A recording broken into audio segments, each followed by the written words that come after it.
am really, really honored to introduce a comrade, a friend, a professor. This is Dr. Lisa Keke Bates, y'all. Um, yes. So, Lisa Keke, I have had the privilege of knowing since I moved to Oregon back in 2014. You were one of the first people I met with. I was like, where do I find my people? You're like, oh no, there's people and there's things, and introduced me actually to this organization. So thank you. Lisa Keke is an amazing professor at Portland State University in the Black Studies Department, as well as urban planning, but like really in the Black Studies Department.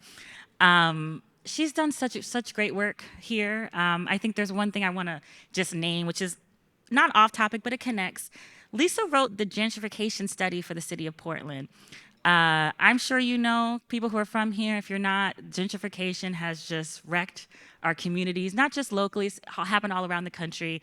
And Lisa has been holding it down, holding folks accountable, pushing, making sure that we are well, educating these folks when they try to lie to us. So I'm just excited to have her here to talk about abolition and reform and just talk about what community safety means. If you want the full bio, it's on the app.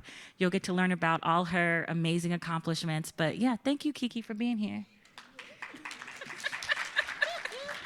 Thank you so much, Joy. Yeah, we're gonna nerd out a little bit with a little bit of policy stuff, but also, of course, think about our greatest hopes, our dreams, our visions, our imagination. I think it's really exciting that we're gonna have this 2 days together to really do that work. And Joy asked me to come talk a little bit about policing specifically, and the idea of the police side of our bigger conversation around abolition. And then tomorrow, the comrade and homie, Walida Amarisha, will be here in the morning to take this time to talk about the prison side. And I want to mention that because the two things are interlinked. I think a lot of us have experiences with police and policing because we're out here being Black in the world every day. But it's another level and another issue to actually have been adjudicated through our criminal legal system and spend time incarcerated. So it's important to kind of hold both of those things because they are inextricably connected, right? The policing leads to the punishment that Joy talked about.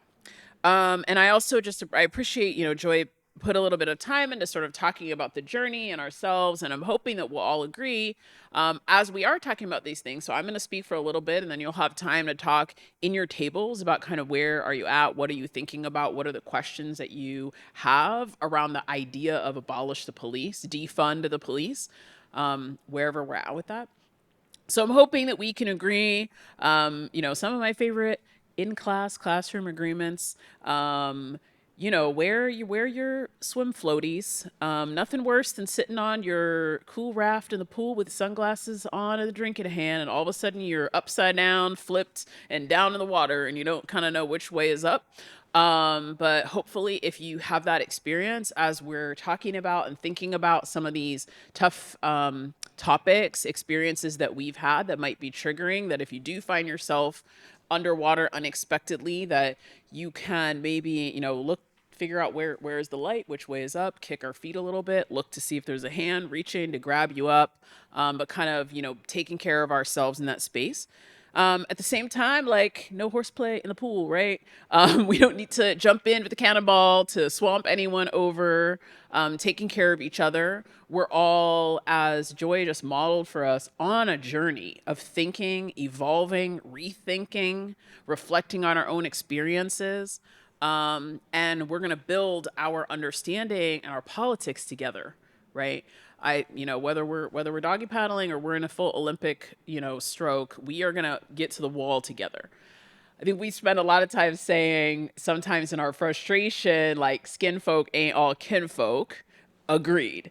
However, I feel more confident and more optimistic that this is a space in which we can build together kinship, build together shared understanding, and build together not only a solidarity among ourselves, but a power that we can exercise to change the world. This is the space where it's going to start.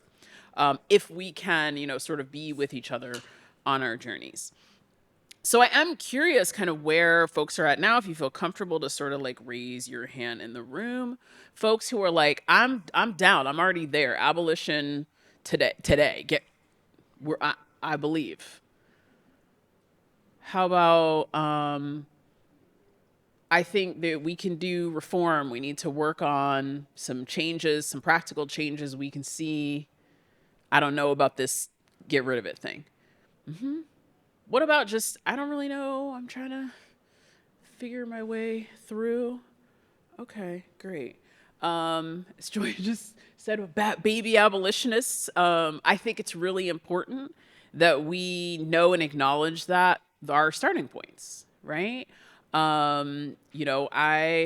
I think like Joy, there's moments when I say, ooh, like I feel a way about some things. When I heard that FBI is gonna go knock on some insurrectionist doors, I was like, get them, put them under the jail. That's not, is that my best thinking? I don't know, but it's feelings that we have, and I take seriously Mariam Kaba, very noted speaker, thinker, and leader in the abolition space, saying, "Hey, you know what? People hurt other people." And we have these impulses to like get our lick back. And that's all part of our human society. And we have to grapple with that.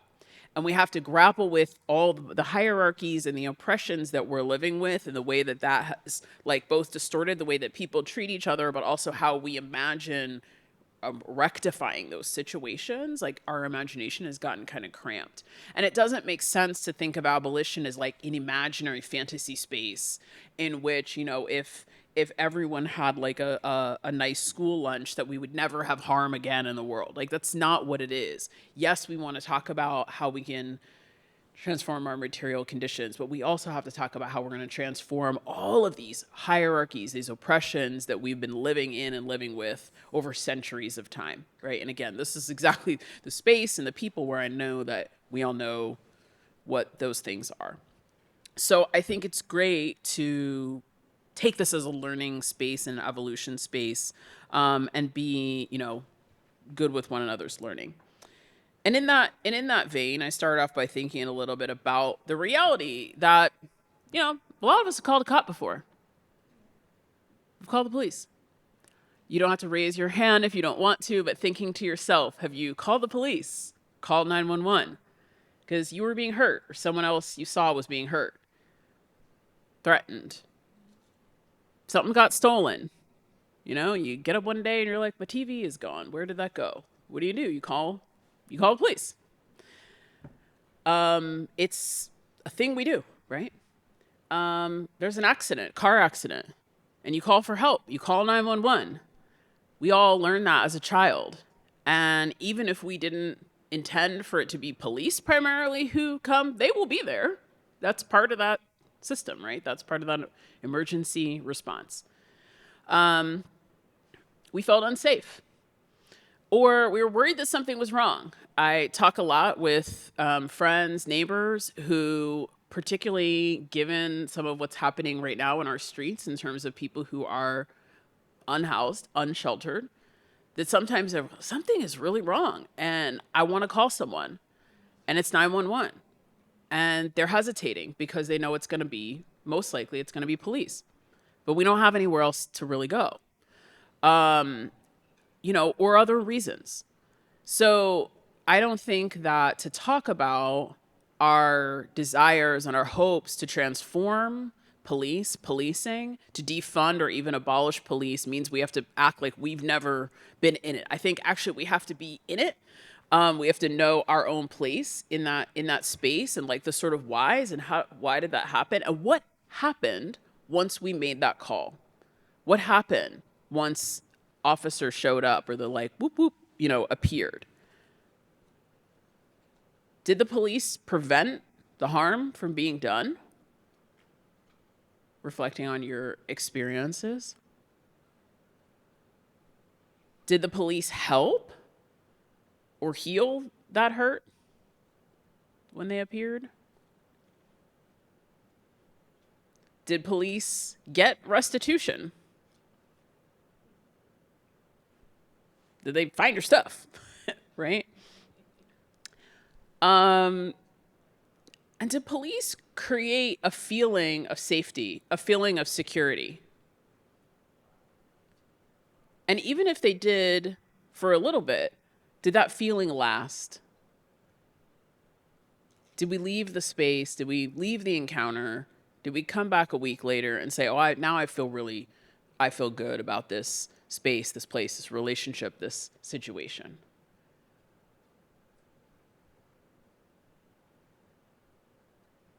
I know most of my answers here are not really. Not really. Maybe not at all.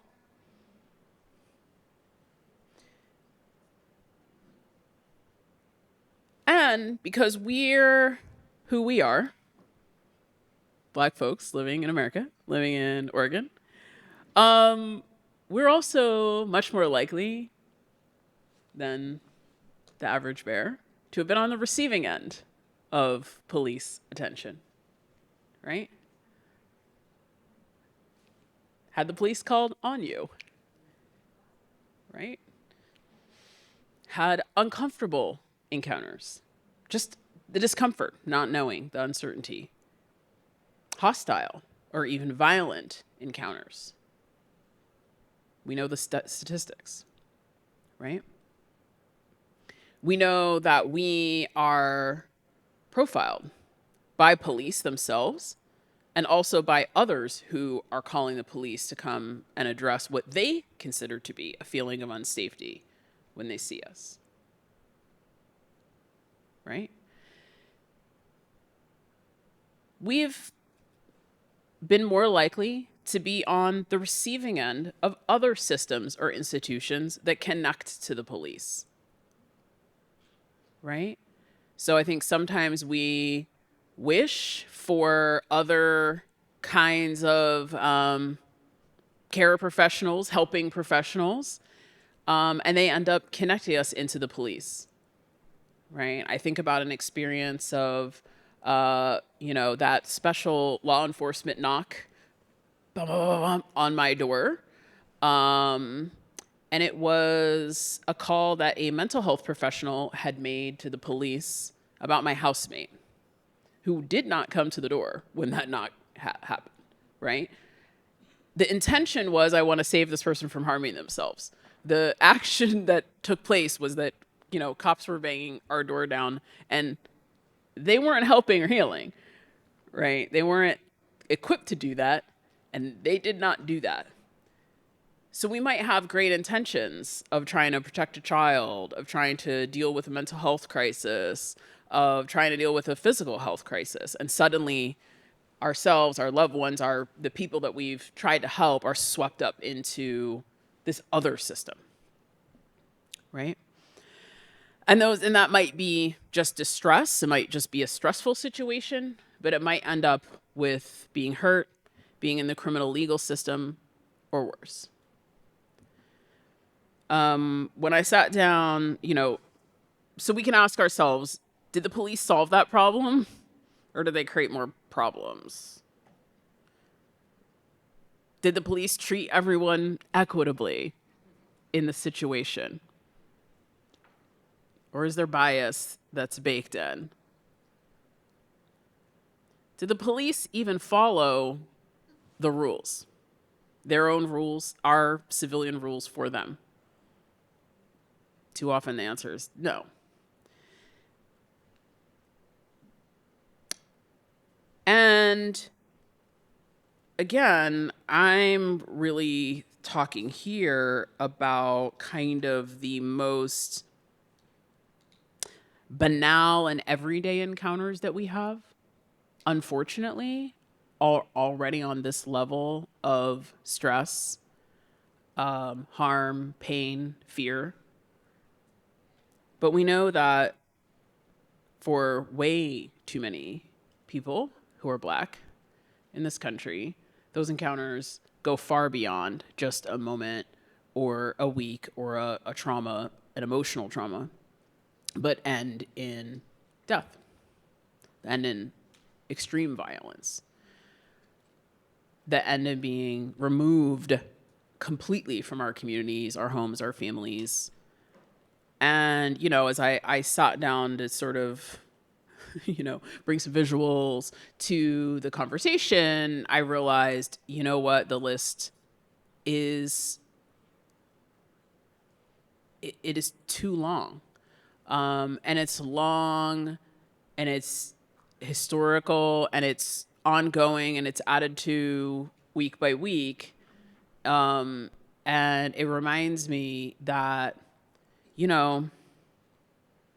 there's a depravity at the heart of this system, right? Joy mentioned, we talk about abolition in police and prison. Abolition in the criminal legal system is the word, in the same way that abolition was the word about slavery, right? The totalizing system of dehumanization that was imposed upon our ancestors. It was about abolition because that was what was required to not only change legal, political, and economic and social system, but to actually, the idea was we needed to completely rehumanize human beings who had been stripped completely of their personhood. And that the sort of the depravity of a system that looks at people and says that because you look this way, or you have a drop of blood, that you're in a different category of person that's non-human. Actually, that is at the core of what is today our system around police and imprisonment, right? We know that history now, that the modern day evolution of our police and imprisonment system mirrors that of slave catchers. It mirrors that of plantation labor. It mirrors that of stripping people of their humanity. And for me, I come to a place where I say, wow, you really can't fix that. You really can't fix that. That's where I've come to, right? And I think we can all come to where we want to end up, right, in our own time. But I think we can all agree, whether we today say, yeah, it's abolition, that's what it's got to be, or we want to work on, we're just not sure, what does that look like? What does that really mean tangibly? How do we get from here to there? That feels utopian. But I think we can agree on the place that we're at, which is that on balance, the system, whether there's an individual, policeman uncle that was always really nice to you, or an encounter you had where you did feel helped by someone who was part of this system, that on balance, overall, for all of us as a community together and our world, it's not really working.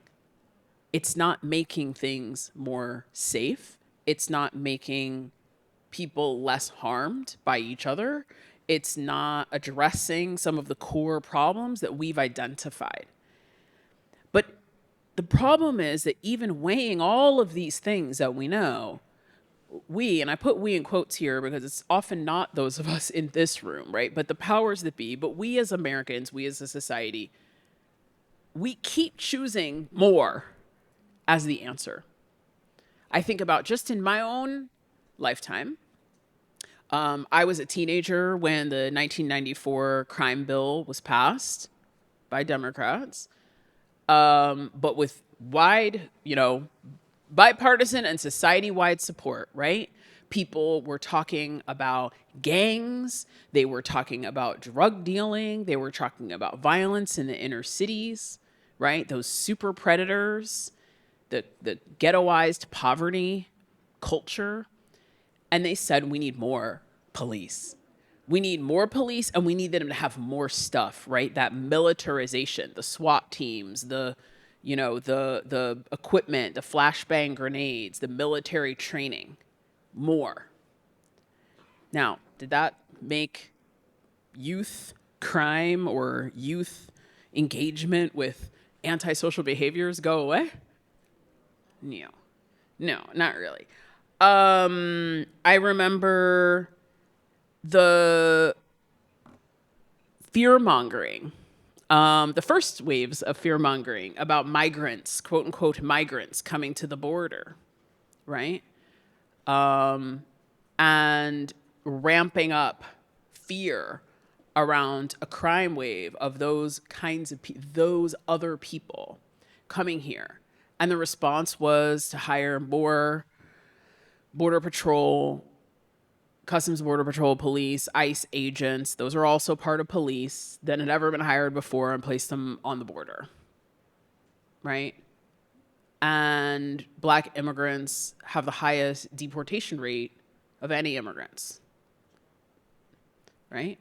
Because Black people are most likely to encounter the police and be profiled and then to be deported once they go into the system. But we've ramped that up, right?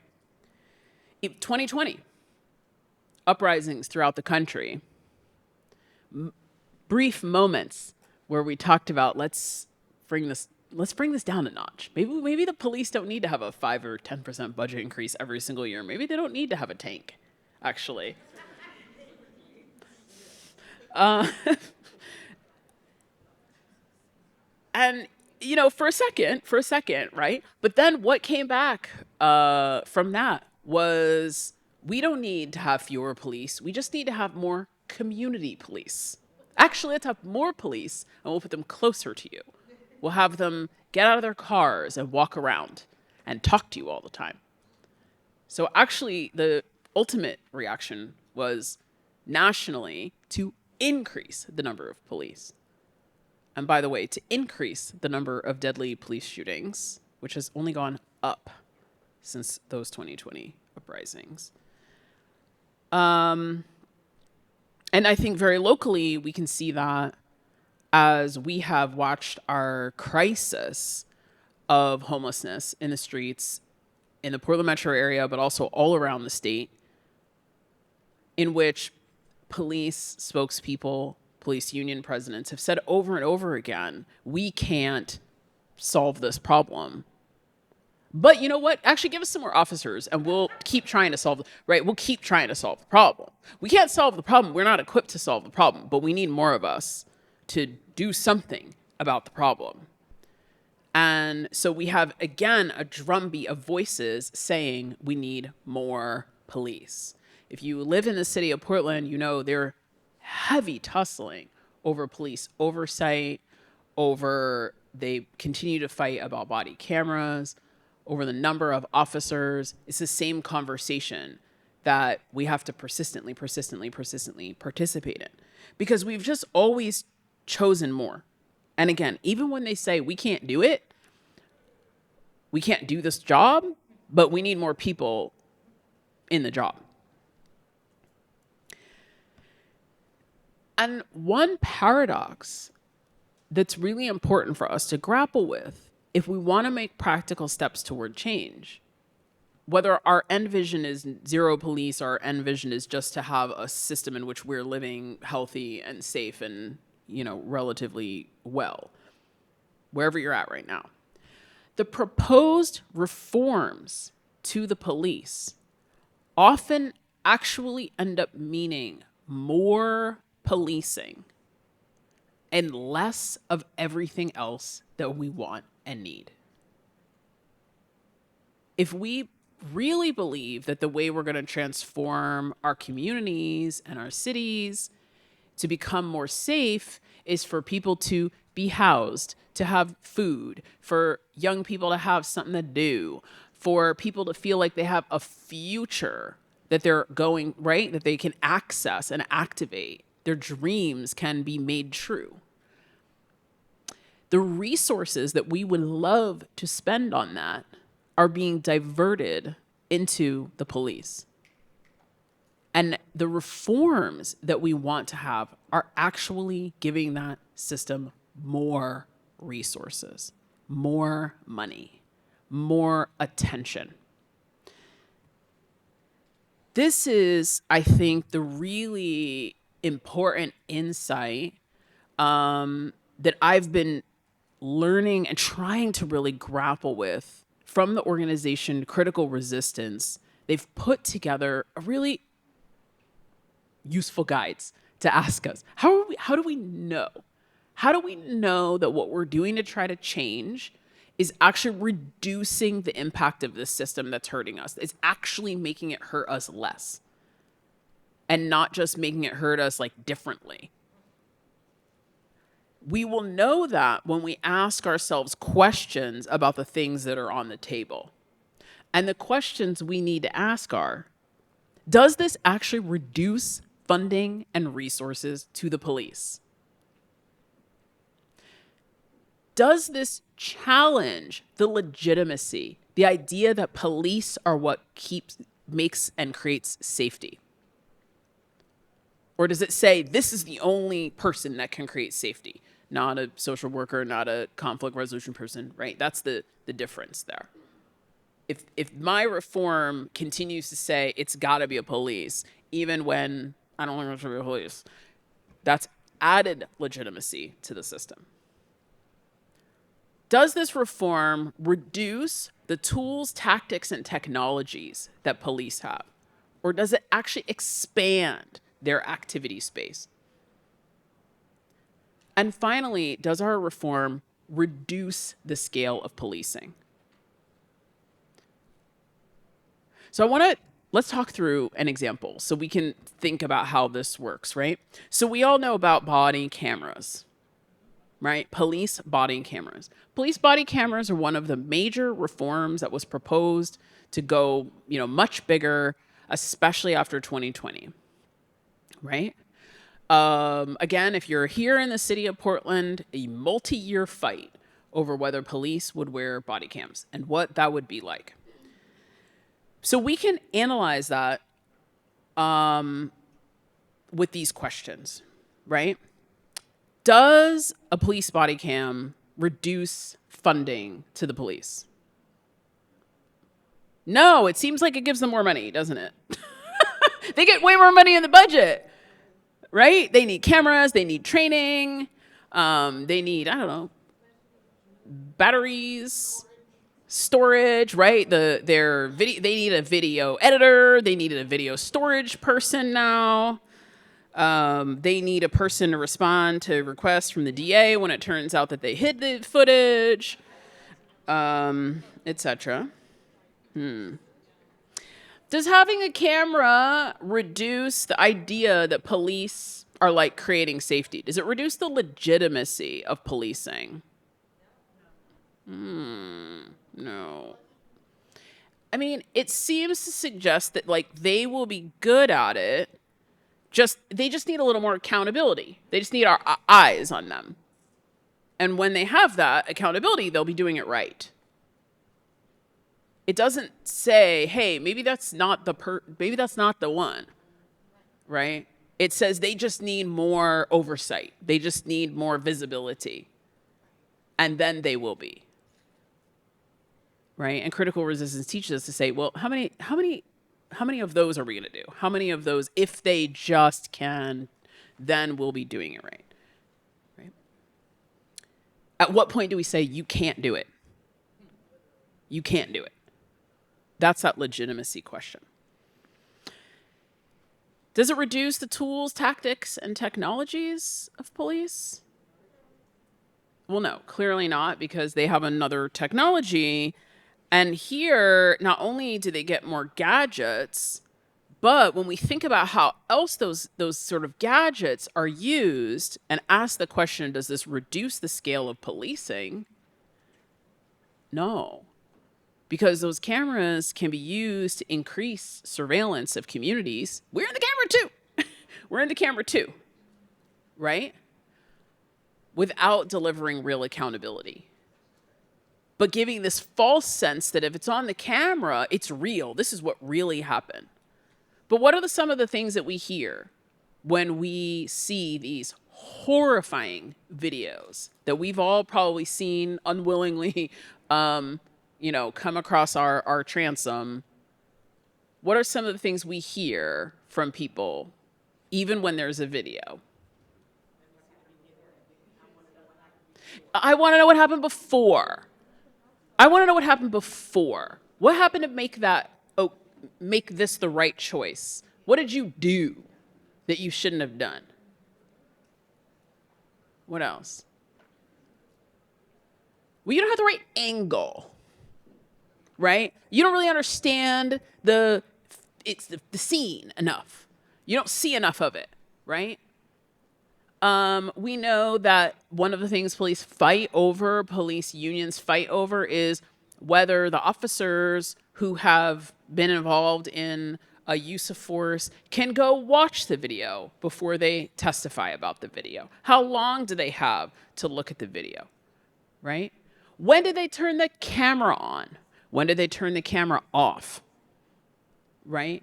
We know, we can think of some of those cases and instances where, someone accidentally caught the thing that they didn't want us to see, or, a dash cam was on that someone forgot about. So it's not like this is some foolproof thing that has evaporated the justifications, the argument, or the same, it's sort of, we are in the same dialogue just with technology now. And then in some ways, we're fighting over new issues that are created actually by the technology, right?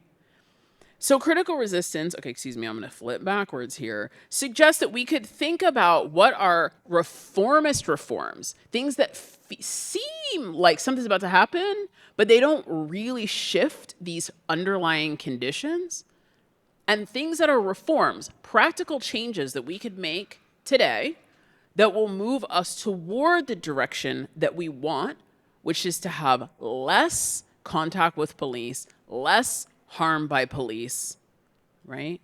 More of other stuff we need and want in terms of conflict resolution, in terms of support for people who are in harm's way, in terms of de-escalation, mediation, whatever that is, right? That things like, rather than trying to ban specific tactics like chokeholds or add body cameras so we can see when something is happening, that what if we tried things like, when police are under investigation, they're not getting paid. That making it possible to withhold the pensions of violent police, people who have been found to have done harm to communities, and also to fire them, right? I think we know in Oregon, it's very hard to remove a known violent or racist person from the police force. For those of you who have been here for, more than 10 years, you may recall that there is an officer on the Portland police force who was found making a literal shrine to actual Nazis. Not like a neo-Nazi, like Nazis. And yet was reinstated on the force and given an apology letter. So it's right, and it's really hard in the system. But to change those things, right, to change those contracts, to change those relationships between the city and the police as an employee-employer, that would be a reform step that would move us toward removing the most harmful perpetrators. While simultaneously, we need to do more than that, right? It's not just about saying bad apples. Bad apples spoil the bunch, but also like the bunch is probably already pretty wormy, right? To actually end those police militarization programs, to address the training that says everyone's a warrior, police need to be terrified of everyone, to end the equipment, the nonstop flood of very high cost equipment, of the tear gas, of the flashbangs, of the tanks, of the armored vehicles. And that those things would help us actually have spending on community priorities, right? There's only, unfortunately, in a scarcity situation, there's only so much resources. And if we're going to spend a third or more of our local budgets on policing and their equipment, not counting their pensions, not counting the lawsuit payouts when they've done harm and someone successfully sues the city, but about a third of the budget is going to cops. we could have the money to fund the other things that we want to have, right? The youth program, the Portland Street Response, or the Cahoots in Eugene, right? These alternative models. One thing I want to draw our attention to is that they describe civilian oversight as something that's reformist, that doesn't really bring us change. And I would say that this is one of the spaces that is the most, I have found to be the biggest rub for folks. How is it we wanted to have more oversight? We asked for more oversight. How is it that that's just reformist? And so I want to say something about that. So if you live in the city of Portland, part of 2020 elections was voting in a new civilian oversight board that was intended to have more power, more teeth in it, and also to have more funding. And if you followed that process in the city of Portland, you will see that it's not that the concept of having oversight of police is what's the problem. The problem is that the actual possibility there is really limited. The actual implementation of that oversight board that 87% of people voted for and wanted is to have spent years fighting over who can be on it. What constitutes a conflict of interest? If a city council member who suggests a conflict of interest definition is also a city councilor member who has asked the police department to consider whether they can keep their budget flat in a time of budget cutting, and then the police start showing up to that person's events in the community to intimidate, it's hard to move forward the conversation, right? There is no additional power to do the things on the right side of this slide here in that civilian oversight. They're still not going to get to terminate a police officer that they find to do harm. They're still not going to weigh the voices of us folks in that process of discipline and adjudication in the way that they weigh the voices of police. They just aren't going to do it. And so a lot of really good, smart people have spent a tremendous amount of their time and energy trying to make that thing work. Tremendous amount of their time and energy. But the walls are their walls are where the walls are. And it takes a lot of resources to spend time in that space. It's giving even more resources and even more legitimacy and even more of our time and attention to this thing that just is not going to do so many of the activities that we need to have done in our communities, right? If what we need to have done is de-escalation, if what we need to have done is support for people in mental health crisis, if what we need to have done is to protect kids, if what we need to have done is to, again, give people the space to sort of breathe and grow and be healthy and whole people, and we know it's not going to be them, can we move our capacities, our imaginations, our time, and our treasure away from that and into the things we actually really want to be doing? Instead of fighting with a city attorney and a police union president and, folks who are very invested in putting up just walls and walls and roadblocks of this idea that we had that we could provide more oversight. I know where I come down on that. We got to marinate with it a little bit, right? We tried it out. People had very good intentions and beliefs that it could be something different.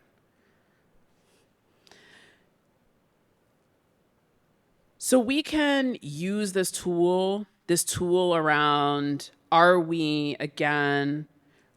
able to reduce our overall funding to the police, challenge the legitimacy, reduce the actual harms that are happening when we think about all kinds of our sort of first instincts or proposals that come up we can use that to like think about whether this is concretely something that we want to move forward. And I think it's, it's really important that we take that pause to ask those questions about what our actual goals are.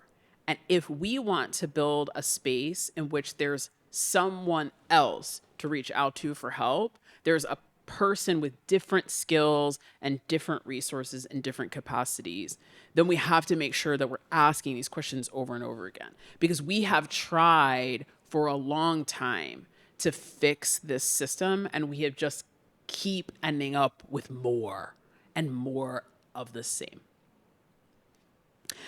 So I said, this is a wonk out moment. Like I am a policy person. I'm a wonky person, but I want to, as we kind of move into some conversations at the table, so having some conversations at the tables, picking out some of these questions to talk about for the next little bit.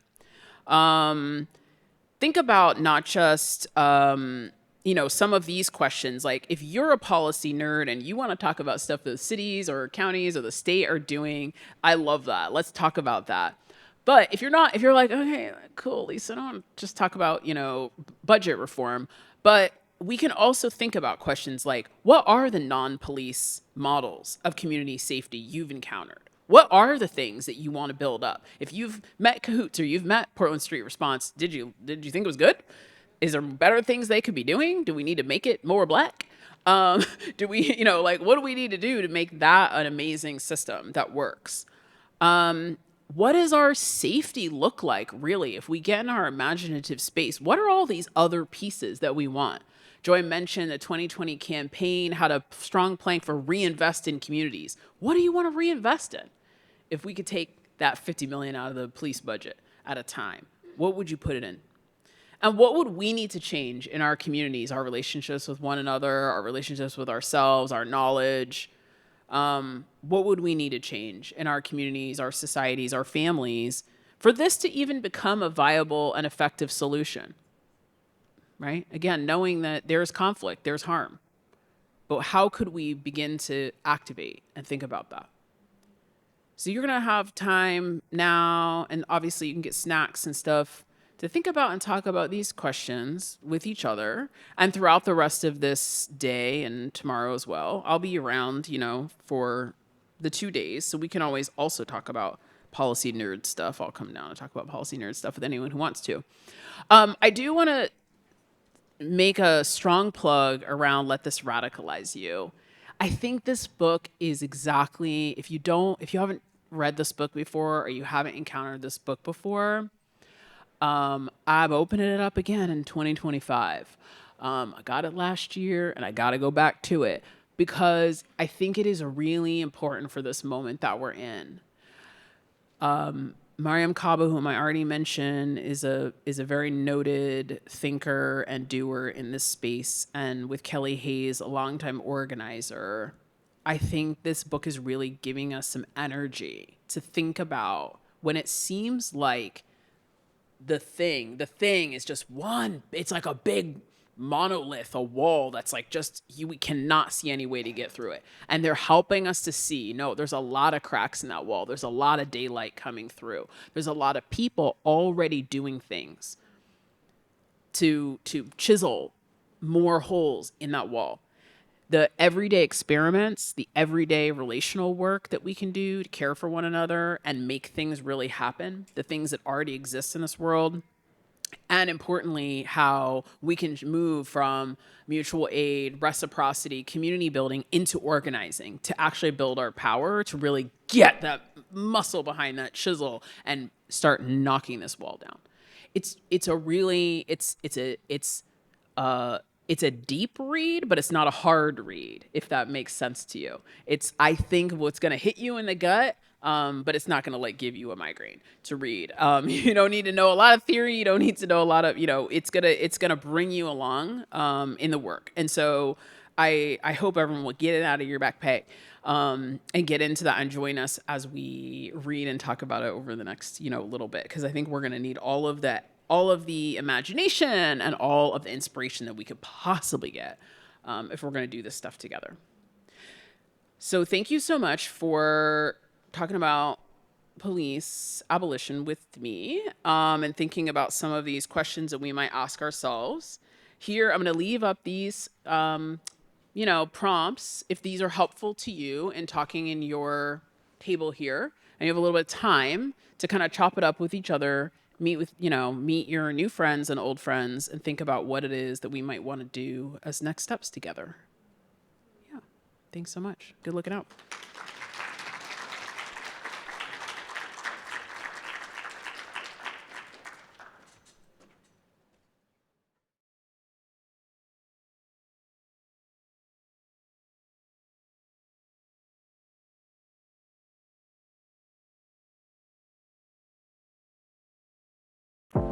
At Imagine Black, we envision living in a city that loves Black people.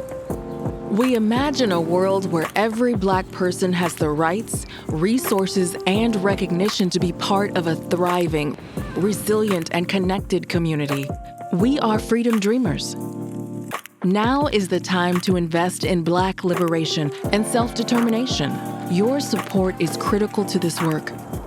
A donation to Imagine Black helps us maintain our capacity to affect change in the Black community. Your contributions can help us build Black voter power, advance the call to reimagine our public safety and criminal justice system, and push for a just transition from an extractive economy to a regenerative economy. We all have a role to play in the movement for Black liberation. Go to imagineblack.org/donate. Please give generously. Together, we will turn dreams into reality.